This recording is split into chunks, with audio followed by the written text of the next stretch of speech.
up, fam? Welcome back to Gainz O, the #1 weekly Q&A series I'm running on this channel right here. We'll be right here every single Friday. I'm Ryan Milton from TeamFFLEX to answer all your questions, all right? So I'm going to do some questions, about 5 questions that basically I get all the time as a coach. And then I'm going to take some fan questions too. So thank you for those of you that jump in here and you bring me the questions, and please make sure you share it. Please make sure you subscribe it, because it's only one, not two, one of the awesome series shows I got going all week, every single week right here. Alright, so please make sure you subscribe, share, if you get anything out of it, and send me your questions, alright? I'll feature you on the show. So, let's just get right to it then. I'm going to start with the 5 questions I kind of brainstormed about and thought about a little bit that I thought would be good based on stuff that people ask me all the time. Because people do ask me all the time a lot of the same questions. So the whole idea behind the show, by the way, is that, hopefully you can get some answers to some questions you might have, and then you can, help spread the word. But basically, here we go. Question number 1.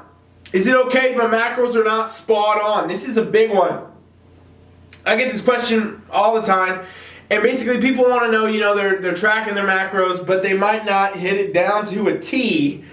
So, is it cool if you're in the ballpark? And I always say from the very beginning, ballpark is what matters. We're not looking for perfection here, okay? When you're tracking your macros, it shouldn't be you're trying to get down to the gram. I mean, if you're doing that, you're also the person who probably counts each fucking grain of rice to the bottom of your damn Tupperware. It's no way to live, basically. What you got to do is be in the ballpark, be in the realm. If you're mixing up your diet and you have good variety like you're supposed to when you're doing flexible dieting, then it's likely that you might be a little bit under some days, a little bit over some days. You're not going to ever be 100% on the gram. And if you are, you're probably doing too much, and it's just not going to be a sustainable approach. So what you want to do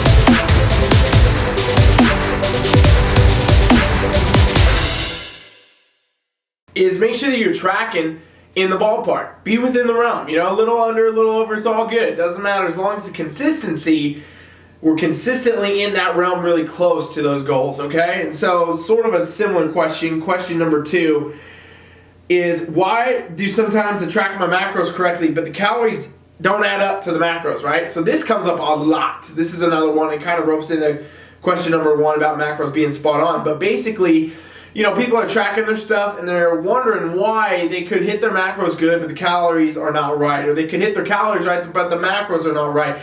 And so what happens with all these tracking apps, this is the best way I can put this for you, is they are user-populated apps, okay?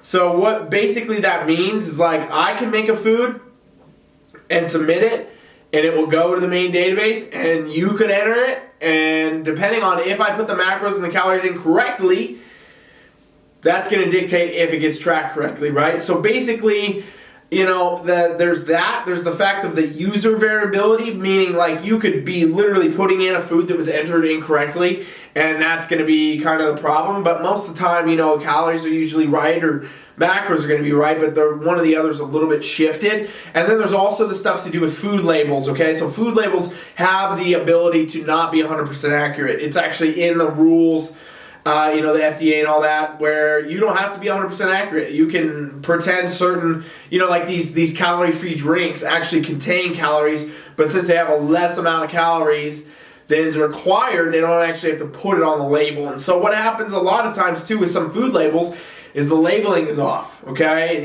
Things like alcohol. If you think about alcohol, you go get a drink somewhere, you get a beer, it's like 160 calories, but there's no macros. It says 0 protein, 0 carbs, 0 fibers, 0 sugar. It says 0 across the board on most stuff.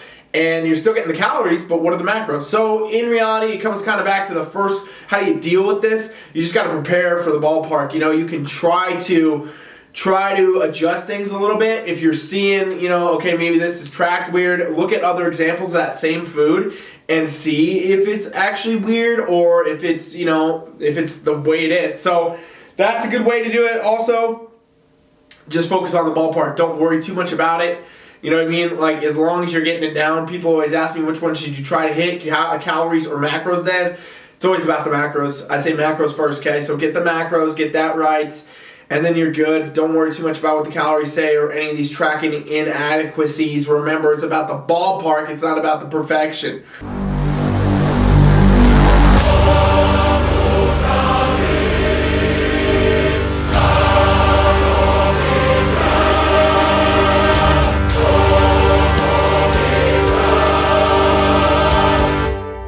I got hurt. Should I take a rest day or go anyway? So this is for people that have injured themselves doing something. You know, people twist their ankle. People might have slept weird and woke up with a tweaked neck or a back or, you know, something. They did something. They fell. They ran into a fucking, I don't know. They ran into a wall. They did something, right? Basically, for some reason, you've injured yourself. Not related to actually lifting, but just for one reason or another. You know, you stub your toe or something happened. This happens all the time. It's actually crazy how often this happens. But yeah, should you take a rest day or should you go anyway? And so here's what I say, okay? Depending on where you're at, depending on what's going on with your body, you need to be the person figuring that out. I can't tell you over the damn internet. You know, there's really no way I can tell you. Here's what I can tell you. If, okay, let's say you hurt like your arm or something, you know, you bumped it or your toe maybe. Let's use your toe. It's a better analogy. Let's say you stubbed your toe real bad and it's a leg day and you can't go train. Well, you probably shouldn't go try to train legs half-assed with a bad toe. You could probably do an upper body though. Or if you're not just feeling it overall, just take the damn day off and make it up later in the week. In reality, you got to listen to your body. You know your body better than anyone. You know, if you've done serious stuff, go to a doctor obviously and do what they tell you. But for these little kind of bumps and tweaks and whatever that you might experience in your daily life, it's in reality more like looking at yourself and figuring out, okay, well, how do I feel? What, you know, could I do? Could I do upper body today? Maybe I could do lower body today. What's going to work? Maybe I should just take the day off because I'm really not feeling it. I'll make it up on Saturday, Sunday, you know? That's what you really got to do. So, you know, assess where you're at. Assess your individuality here. And make sure that you know what's going to be good for you.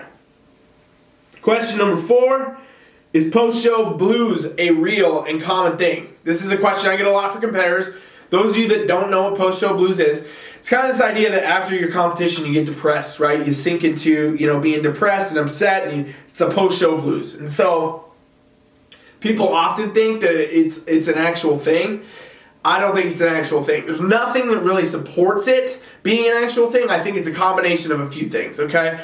So I think if you had a bad coaching approach, it definitely can affect your hormones and things like that. When you return into an off-season, improvement season, off-season, you know, caloric surplus, and your hormones can go a little wacky on you, all right, ladies and gents, this is you both. And so with that hormone change, that hormone fluctuation can make you feel different types of ways for sure. Like you might feel depressed because of that. So if you had a bad coaching approach, sure, it could be a thing, but it's still not actually like a defined thing by all preps, because I coach people by a lot of preps, lots and lots, and people do not have this happen unless it's the other side of it, which is the whole kind of mindset piece, okay? So there's also a mental side of this. There's a mental side to the whole prep and everything else where, you know, you've set a deadline, you've set a goal, and you're working really hard for it, and now you're approaching it step by step, day by day, getting closer and closer to that final deadline of the show, and you're growing the whole time, right? You feel good, you're making progression, you're moving forward, you're continuing to develop and get further along until the end of the game. And so with that, the essence of life is growth, ladies and gentlemen. We know this. Like, we as human beings, we do better when we're working towards something in general. And so what happens is some people don't set off-season goals, right? Like, a lot of people just like work with their coach until the end of the show and then they're off. And you might not have a program set up. You might not have a specific goal you're trying to attain. You might just fall off the wagon altogether. And so if you lose that mindset, right, where now you don't have anything you're working towards, absolutely you're going to feel some level of a mental type depression because basically you're not working for a goal anymore. If you do, however, set strong off-season goals, you have a target, you should work with a coach. This is what I do. I work with all of my athletes year-round. I don't let anybody get out of there at any point in time. We're training prep season, improvement season, all seasons, and we're setting goals. We're setting straight up define goals and say, okay, we want to see this happen. We're working for this in the improvement season, and then we're checking in on the progress as we go. So it's very important. If any of you are out there and you're having a hard time with this, hit me up. Go to TeamFFLEX.com right now and subscribe to the free trial, and me or one of my coaches will help you get back on track, kind of figure out where you're at, and let us know what's going on. You know, you're feeling the post-show blues kind of thing, and I'll set you up for free for 7 days where you can get on the right track again and feel better about it. Go to TeamFFLEX.com, and we'll help you do that.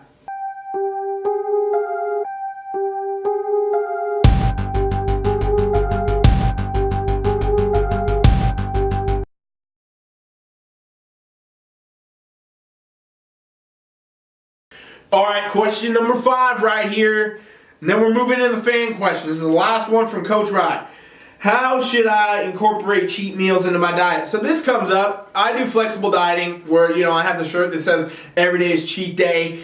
And basically that's how I perceive flexible dieting, as, you know, the ability to eat the foods you enjoy and things like that. If you don't know what that is, go to TeamFFLEX.com and I'll tell you how to get results while eating what you want to eat. Subscribe to the mailing list. But basically, you know, flexible dieting, I promote that as a thing where you can do it all day. However, some people do prefer to not have a little bit of a cheat every day, right? A little flexible food every day, and actually, you know, save it up and have like a meal a week or something like that. Like some people don't like to eat, you know, a slice of pizza. Some people want to eat 3-4 slices of pizza or something like that. And so with that, you can do things like cheat meals, and I do have people do this. I have clients that do this. I have clients that prefer this. So the way you program that in is still 80-20, right? It's still the rule I always talk about, this kind of 80-20 balance for your nutrition, where you want to have 80% of the foods be good and healthy foods and 20% be your kind of cheat foods, your fun foods. And so basically you do the same thing. You just do it on a weekly scale instead of a day-to-day scale. So you might eat, you know, your 80% foods for 80% of the week, in other words, and then on the weekend you have your cheat meal or whatever. And so you can incorporate them in. You should have this be obviously approved with your coach. You know, I would never tell anybody to do this against what their coach is telling them to do. For me, I can easily adapt it. If somebody comes to me and they say, hey, I want to do a cheat meal, I'm like, great, here we go. Here's how you do it. Here's what we're going to do. And with a cheat meal, you don't want to track it, okay? You're not going to track it. You're just going to go have it, and basically you're going to do great, you know, 7 days a week, really good tracking. And then you have that one meal involved. So, you know, you're not going to not track on cheat day. You're just not going to track that meal. And so basically you're going to go have it, enjoy it. And when you're done, you start back up fresh. You start back on track. You do it again. You go again. You get your meal again next week, whatever.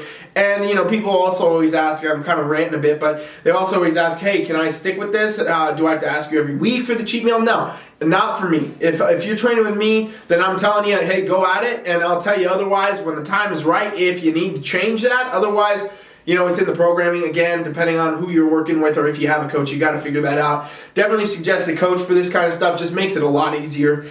TeamFFLEX.com if you want to check out our free trial, by the way. All right, let's move fans. Let's move into the fans' questions.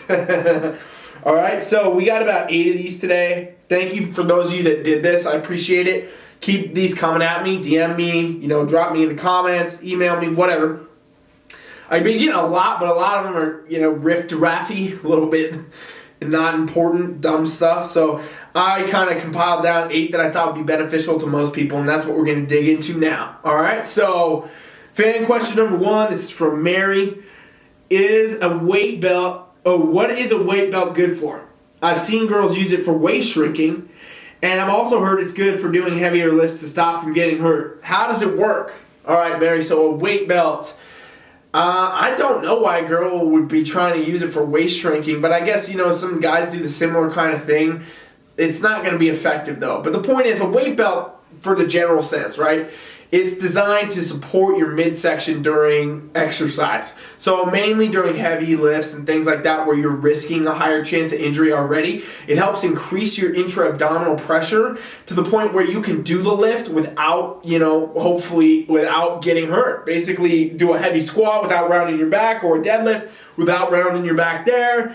And, you know, you can stay braced, keep tight. The way it works is you have an internal abdominal muscle already called the TVA, the transverse abdominis, okay? So this is basically your muscular weight belt. But what happens to a lot of people is everyday life, kind of makes that thing go to sleep, right? So like sitting like I am now.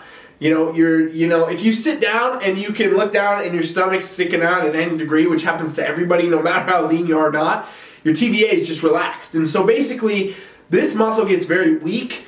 And so with that, a weight belt can be a good way to help strengthen it, kind of replace it in a way, and that's how you can use it. People would obviously, like you said, try to use this for like waist shrinking, but in reality, it's not going to be very helpful for that. Better things for that would be like doing vacuums or actual exercise where you're going to train it. This is kind of just a brace in a sense, so these people might have a shrunken waist while they're wearing a weight belt because they're wearing it too tight, but they're not going to have it all the time. It's not going to have any crossover long term, so that's kind of how it works. That's what you should use it for. Good to note that you shouldn't wear it all the time. I see people in the gym just wearing them constantly. No, you should only be using this stuff on maximal temp lifts if you need it. And, I'm not a huge advocate of it. I don't use a belt myself. I don't use a belt when I even go really, really heavy on things. And it's because I am a firm believer that, like, if my body is supposed to be lifting the weight I'm trying to lift, I'll be able to do it myself with the correct form. And if I can't, I should probably not be training at that level because I am risking injury then. So, kind of the same idea. Don't wear it all the time. If you do, it's basically putting a Band-Aid on your body, and your body will get used to it, and you will need it. Otherwise, you're going to have some serious other stuff going on. So that's kind of how it works. Next, we're looking at a question from Jessica. It says, I have a clicking sound in my shoulder when I do shoulder stuff. What is it, and what do I need to do? Clicking sounds in the shoulders, Jessica, they can be from a lot of different things. You could be too tight in one way or another, like your pec could be too tight, your shoulder's pulling forward, it's out of position, so it's clicking, hitting on some joint structure, cartilage, bone, something like that, could be doing that, any of that. And same could go alternatively. You could be tweaked one way. You could have a tight neck. All kinds of things could be going on. A lot of times the clicking is a tension. It's like a joint or a ligament or a tendon that's being pulled the wrong way, and so it's making a sound as it rubs over bone. Not ideal, by the way. Don't be doing that. If you got something clicking, you need to go get it checked out probably. If you're doing, if you haven't been doing basic mobility stuff, then start with that. But if it continues, definitely go to the doctor. And if it's hurting, definitely go to the doctor. And if it's, causing pain, stop training whatever you're doing that's causing it. Avoid causing it the pain. Some stuff you could try, though, a lot of shoulder stuff is, anterior, posterior positioning, basically. Like postural stuff is off.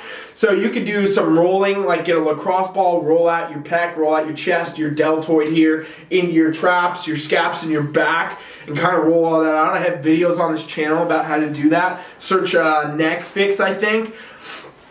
But basically, if you're going to roll out, that can help relax some of these tissues, relax some of the pulling fascia and other things you got going on that might free your shoulder up and not cause that anymore. So I would start with some serious mobility work, test it out, then see how it's going. If it continues, definitely go get it checked out, get it looked at, because this kind of stuff is not stuff you want to mess with.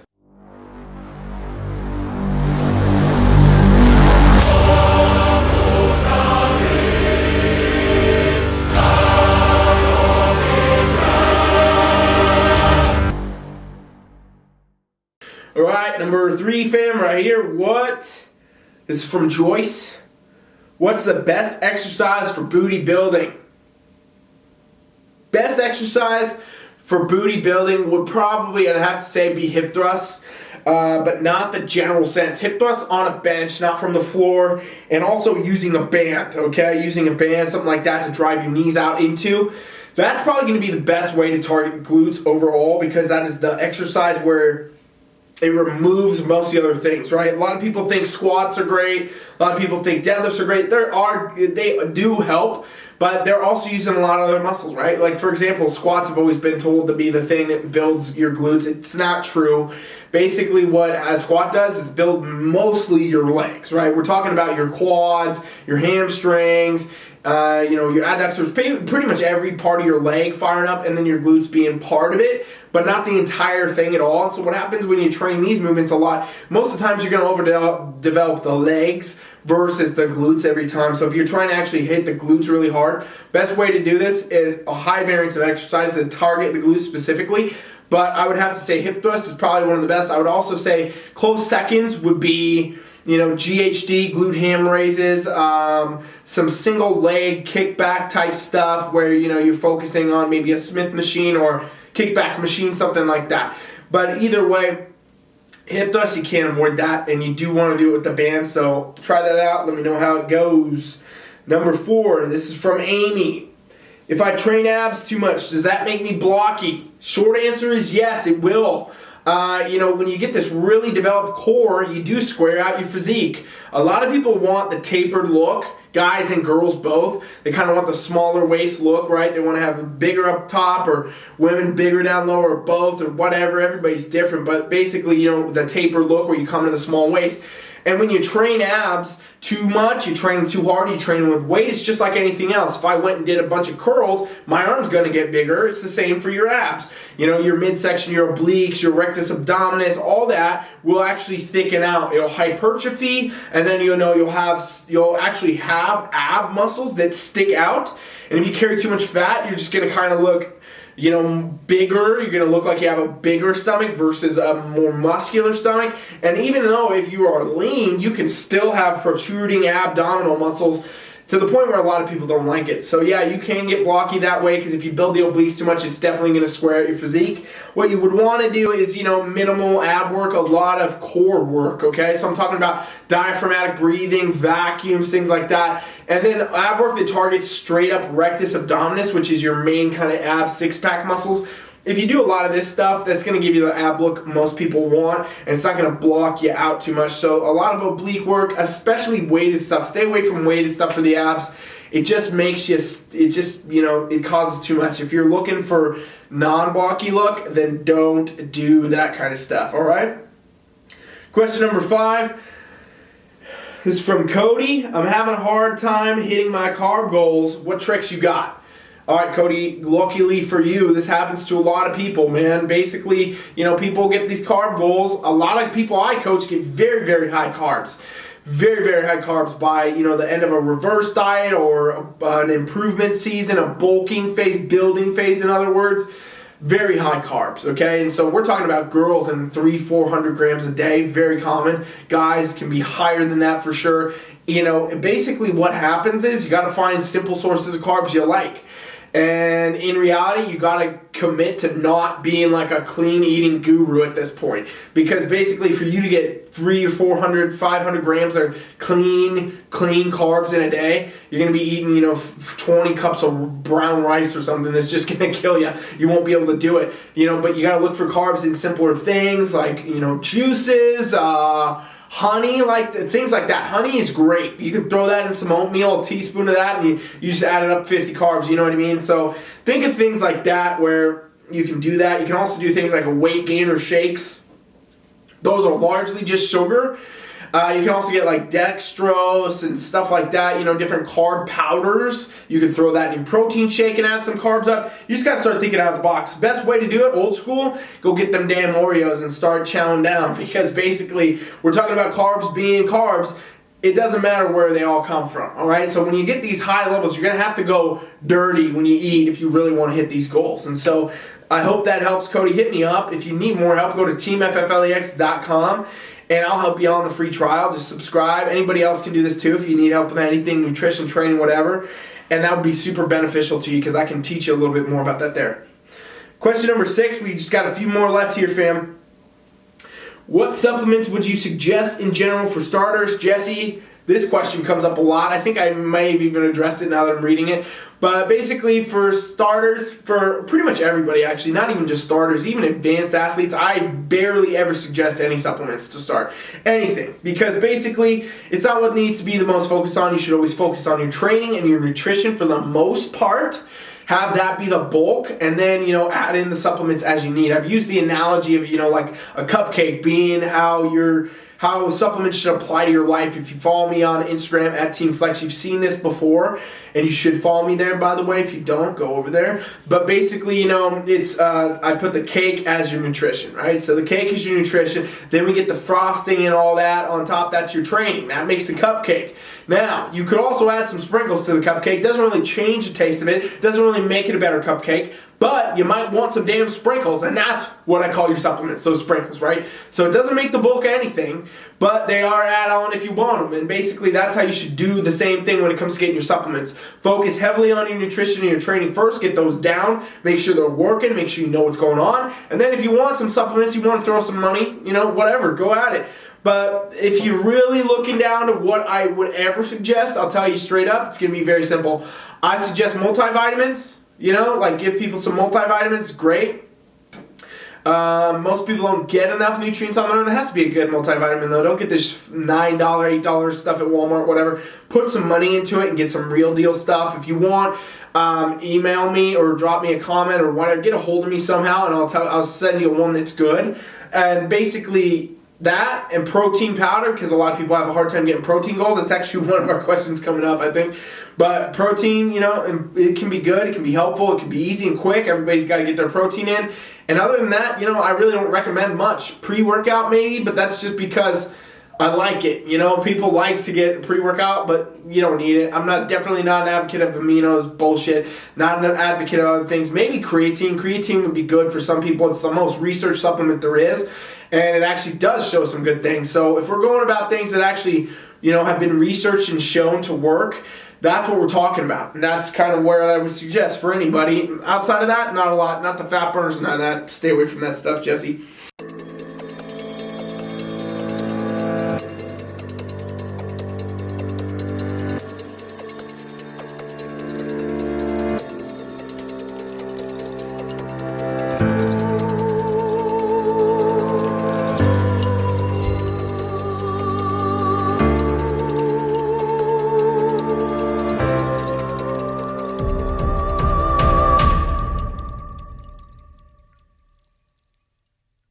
Alright, question number 7.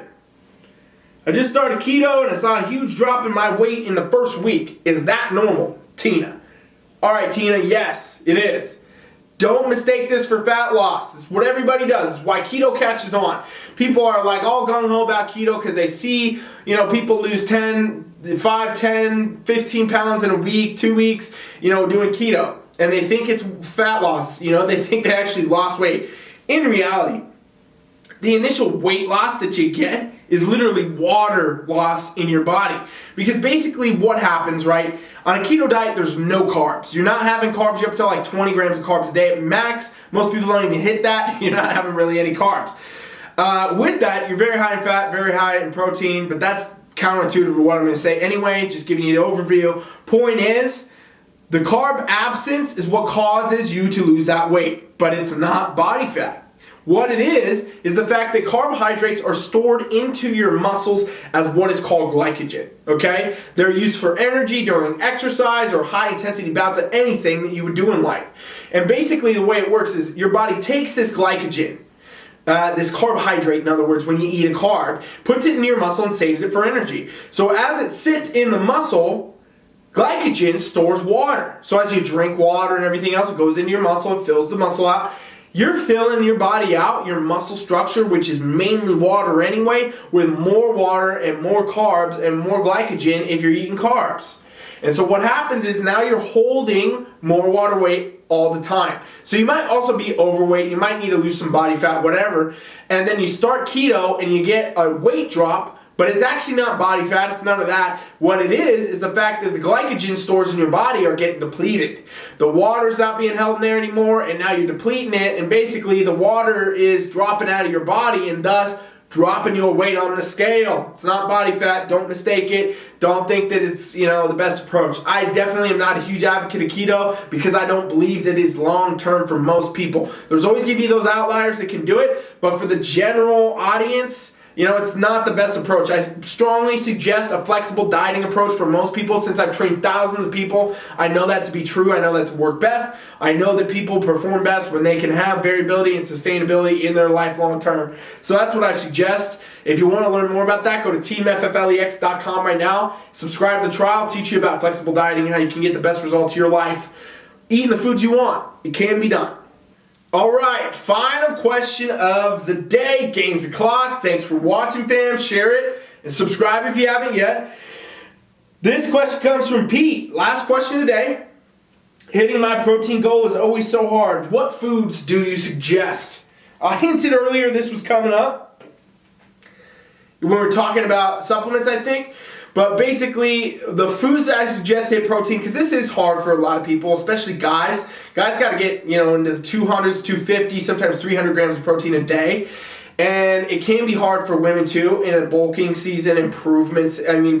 improvement type season, right? And so basically what you want to do is, you got to plan ahead. You really got to factor everything you're going to be eating in. This is why I say track your foods. This is why I'm an advocate of flexible dieting. Tracking your foods gives you the ability to know what you're doing and where you're going with it. So therefore, you're basically able to say, okay, you know what? I'm here. I'm going to do this. I got to get to this crazy 250 gram protein intake. How do I do it? And you start punching in foods and you figure it out. I send out a protein foods list to all my clients, okay? All my clients, all my athletes, I say, here's a list for proteins. I actually do all the nutrients, so carbs, fats, fibers, all that. I'm like, here you go. Here's some stuff to work off if you need extra help. Obviously, with flexible dieting and stuff, I say everybody can do what they want, and I do mean that, and you can do that. But basically, I want to give people a list that they can refer to and they can look at for extra ideas, because sometimes we forget stuff that we already know just because we're not thinking about it, all right? So I'll give you some foods right now off the top of my head. Any lean meats obviously is great. Lean meats always have tons of protein, okay? And, we're talking about anything. You can have beef, pork, chicken, whatever you want, whatever. As long as it's lean, it's not going to contain a ton of fat and stuff like that, which will bump your calories up too high, won't put you over your other macros, in other words, but you can get the protein in.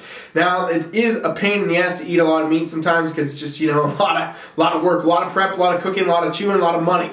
And so with that, I say, get a protein powder. You can throw in 2-3 protein shakes in a day, easy. You can throw them back with a breakfast, a lunch, and a dinner, and you're going to add, 30 grams of protein each meal to that, and that's going to get you up another 90 grams for your day. And so in reality, I am a huge advocate of saying protein powder for that, and that's why I included that in my supplement recommendations, because if you're having a hard time getting your protein, don't try to eat every damn gram of it, just drink it. Drink it where you can, and eat the rest that you want to eat and whatnot, and basically that's going to be great. Canned tuna is good. Canned tuna has, again, it's very lean, a lot of protein, good for you. So stuff like that, just think about that. Just start thinking about brainstorming these foods. If you want more examples, hit me up at TeamFFLEX.com. Subscribe to the trial. Let me know. I'll send you some stuff. But basically, you got to plan ahead. If you plan ahead, you're going to be successful. And that's in reality what the goal always is. All right? So thanks for watching, fam. This is Gainz O. I'm Ryan Milton from TeamFFLEX. We will be back here every single Friday to give you the deets and the questions and the Q&A answers that you bring me. Submit your questions to me anywhere, and we'll get you on the show, all right? We'll put you on the show, answer your questions. I'm going to keep covering some of the most common ones I get. Hopefully you got something out of this today. Please share it. Please subscribe. And I'll see you back next week on Gainz O. Check out the other series shows I'm running right here, too. We got them all week. Thank you for watching. Coach Ryan is out.